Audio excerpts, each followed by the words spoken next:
In federal court, he won't be able to avoid this gargantuan lawsuit.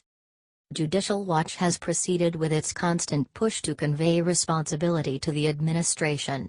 In the course of recent years, and particularly with the expansion of Hillary Clinton to the Obama organization, there has been sufficient defilement to give all-day work to scores of attorneys and agents for quite a long time to come. It's a declaration to the quality of our republic that we have survived the misgovernment these individuals have exacted on us. We're very acquainted with the Obama White House's asserted keeping an eye on individuals from Donald Trump's campaign team and different adversaries of the Democratic Party. It has moved toward becoming an incredible bazaar.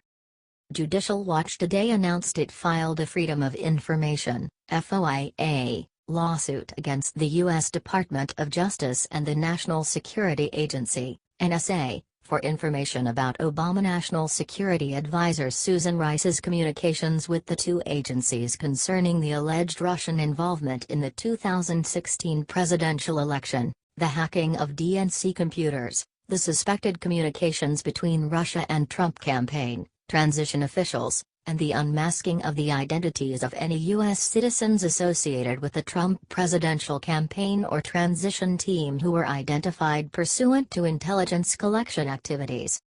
Be that as it may, now, justice won't be distant. Judicial Watch has formally sued to get the reports that would uncover the degree of the reconnaissance movement.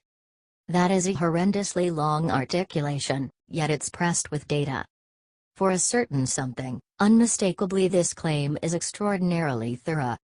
As such, Judicial Watch is not simply snacking around the edges of the issues, however, is assaulting the whole scandal with the objective of ferreting out every one of the players and also whatever wrongdoings they may have conferred. We want to know about the Obama White House involvement in the unprecedented spying on Donald Trump and other political opponents, said Judicial Watch President Tom Fitton. This intelligence operation may have led to the illegal unmasking of Americans and the leaking of intelligence information to foment the story of Russian hacking of the DNC and sinister Russian influence on Trump and his associates. The Trump administration has an opportunity to expose what the Obama White House was up to. Given the seriousness of some of those claimed wrongdoings, it's nothing unexpected that the administration is attempting to sit on this data. On the off chance that doubts end up being valid, criminal arraignments will clearly take after. Not just that, the respectability and open trust of our intelligence offices, as of now having taken a hit, will be additionally harmed. This is the situation that could very well tear things wide open, America. The main question now is, will Obama ever be rebuffed for keeping an eye on us? What do you think about this? Do not hesitate and write your thoughts in the comment section below. Thank you for reading. HT Judicial Watch.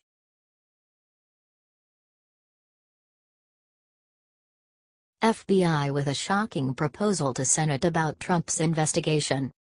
President Trump shocked America with his statements that he has been spied on. We have one important point to mention in light of this issue. Why have the FBI agents offered to pay Christopher Steele for investigating Trump, the same man who has been paid by the Clintons to investigate Trump? How can you have an FBI that is under a Democratic establishment trying to third-party investigate a political rival? Well, Chuck Grassley has decided to resolve this. From Washington Examiner. Senator Charles Grassley, chairman of the Senate Judiciary Committee, has sent a letter to FBI Director James Comey demanding the story behind the FBI's reported plan to pay the author of a lurid and unsubstantiated dossier on candidate Donald Trump. In particular, Grassley appears to be zeroing in on the FBI's Deputy Director, Andrew McCabe, indicating Senate investigators want to learn more about McCabe's role in a key aspect of the Trump-Russia affair. Grassley began his investigation after the Washington Post reported on February 28 that the FBI, a few weeks before the election, agreed to pay former British spy Christopher Steele to investigate Trump. Hillary's fans had basically paid Steele to investigate Donald Trump before the FBI started speaking with them. So this quickly raised some questions. Did there exist any contact between the Clinton and the FBI with regard to Steele? Eventually, the FBI did not pay Steele after media attention to the dossier. The idea that the FBI and associates of the Clinton campaign would pay Mr. Steele to investigate the Republican nominee for president in the run-up to the election raises further questions about the FBI's independence from politics, as well as the Obama administration's use of law enforcement and intelligence agencies for political ends, Grassley noted in a letter to FBI Director James Comey from March 28. This raises a lot of other questions too. What do you think of this? Share your opinion.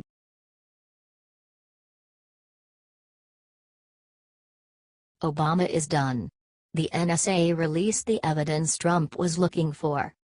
Washington. In the Obama administration's last days, some White House officials scrambled to spread information about Russian efforts to undermine the presidential election, and about possible contacts between associates of President-elect Donald J. Trump and Russians, across the government. Former American officials say they had two aims: to ensure that such meddling isn't duplicated in future American or European elections, and to leave a clear trail of intelligence for government investigators. American allies, including the British and the Dutch, had provided information describing meetings in European cities between Russian officials, and others close to Russia's president, Vladimir V. Putin, and associates of President-elect Trump, according to three former American officials who requested anonymity in discussing classified intelligence. Separately, American intelligence agencies had intercepted communications of Russian officials, some of them within the Kremlin, discussing contacts with Trump associates. According to a former senior American official, he met with the Russian ambassador, Sergei Kislyak, twice in the past year. The details of the meetings were not clear, but the contact appeared to contradict testimony Mr. Sessions provided Congress during his confirmation hearing in January when he said he did not have communications with the Russians.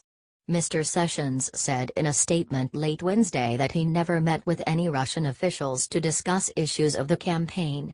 Mr. Trump has denied that his campaign had any contact with Russian officials, and at one point he openly suggested that American spy agencies had cooked up intelligence suggesting that the Russian government had tried to meddle in the presidential election.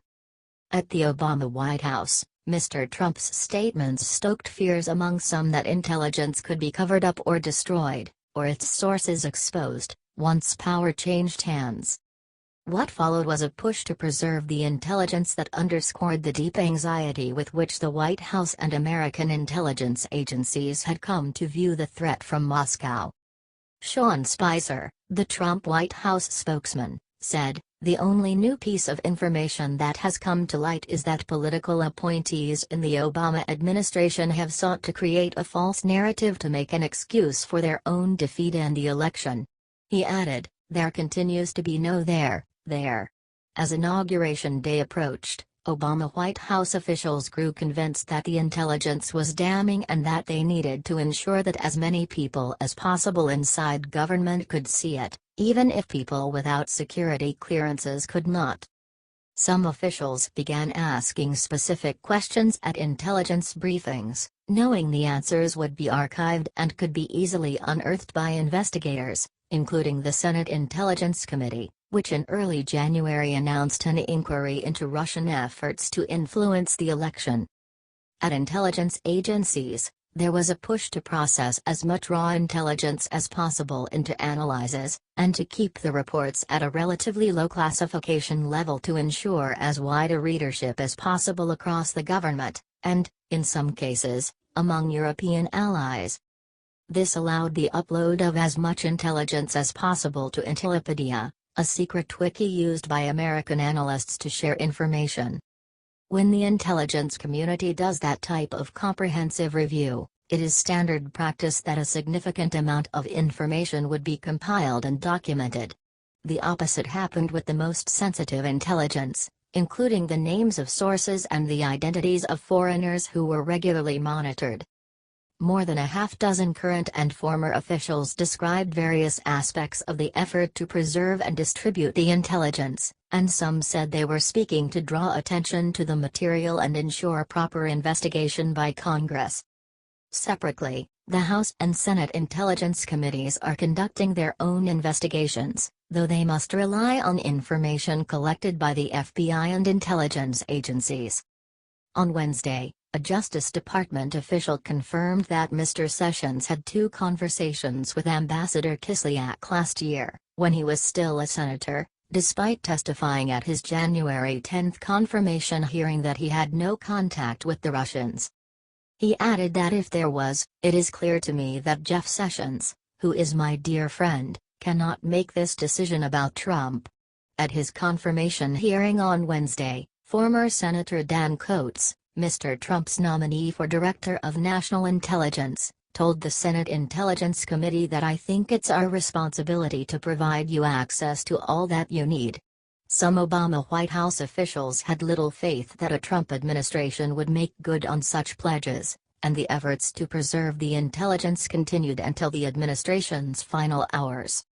This was partly because intelligence was still being collected and analyzed, but it also reflected the sentiment among many administration officials that they had not recognized the scale of the Russian campaign until it was too late. As WikiLeaks was pushing out emails stolen from the Democratic National Committee through online publication, American intelligence began picking up conversations in which Russian officials were discussing contacts with Trump associates, and European allies were starting to pass along information about people close to Mr. Trump meeting with Russians in the Netherlands, Britain and other countries. It wasn't until after the election, and after more intelligence had come in, that the administration began to grasp the scope of the suspected tampering and concluded that one goal of the campaign was to help tip the election in Mr. Trump's favor. In early December, Mr. Obama ordered the intelligence community to conduct a full assessment of the Russian campaign.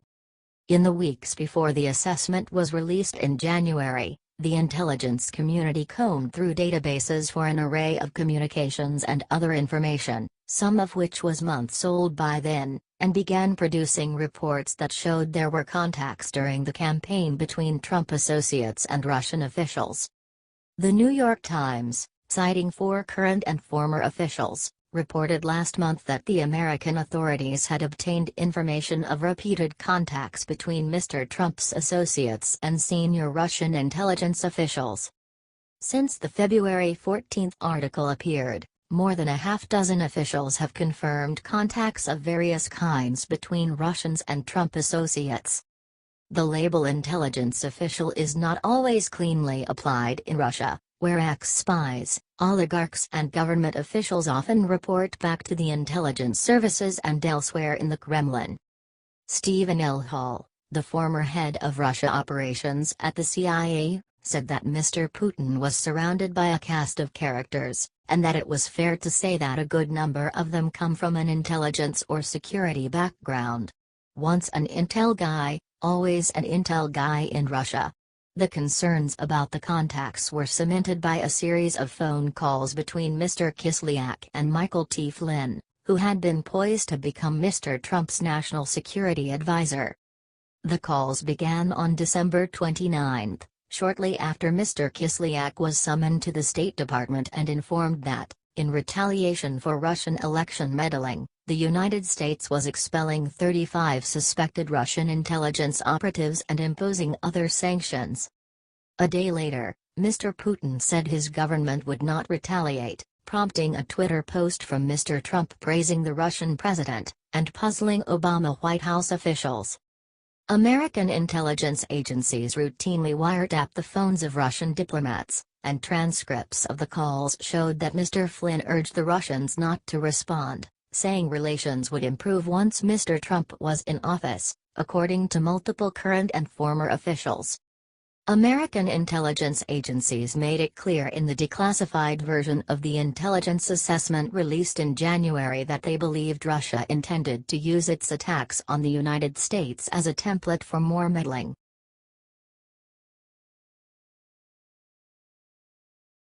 Dr. Ben Carson uncovers filthy Obama skeleton.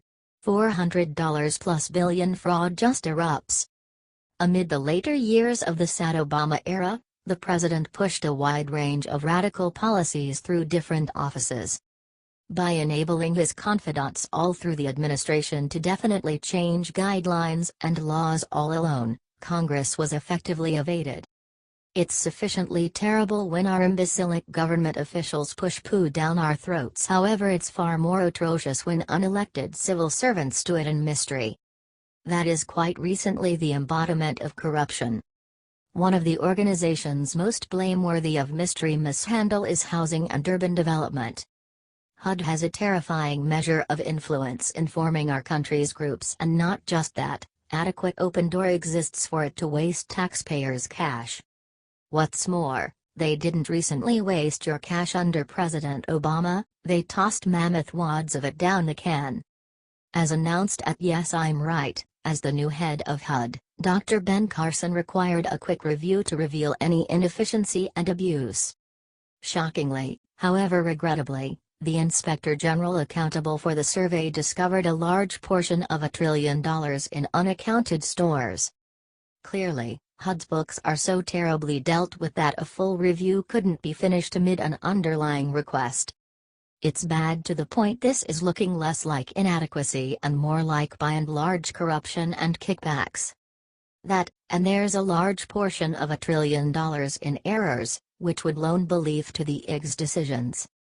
At the point when Trump initially tapped Carson for the HUD position, the commonplace carnival of leftist jokesters turned out and bashed the decision, with Senate Minority Leader Chuck Schumer being a standout amongst the most basic.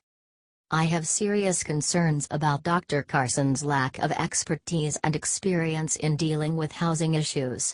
Someone who is as anti-government as he is a strange fit for the housing secretary, to say least, Schumer said in a statement. That is entertaining. Where's his honest worry over the crazy measure of cash his quite qualified ancestor lost? Nancy Pelosi additionally mouthed off, saying Carson was a disconcerting and disturbingly unqualified choice. Yes, Wells, truly perturbing that Pelosi's excessively Botoxed confront is as yet invading Congress following quite a while of demonstrating she has the mental limit of a kid.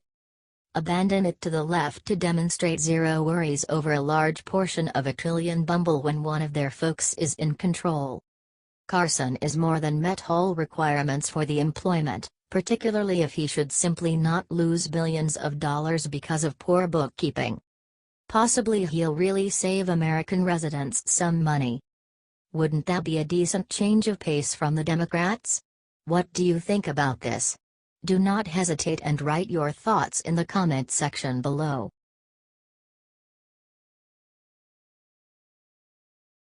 Obama is finished.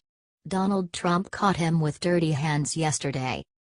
Yesterday, Donald Trump's newest travel ban was blocked by a Democrat judge from Hawaii. And we found out who is really behind the judge's decision. According to News 2, Obama played golf this Tuesday, then he went to eat lunch at Noi Thai restaurant on the other side of the island. Obama was with his friends at the time, in a private room. But the real deal is this information: Judge Derek Watson, Obama's Harvard classmate and the judge who blocked Trump's order, lives just 5 minutes from that restaurant.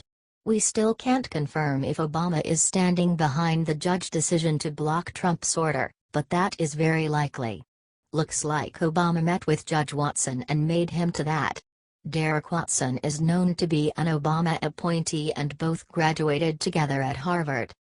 This is the only logical explanation. Obama is driving for 40 minutes, getting out of his way to go to a restaurant that by some coincidence happened to be placed next to his former Harvard classmate, who by some coincidence happens to block President Donald Trump's newest executive order the very next day. This is very suspicious. Looks like Barack Obama still wants to meddle in Trump's business and drag him down. This has to stop. What do you think of this? Share your opinion.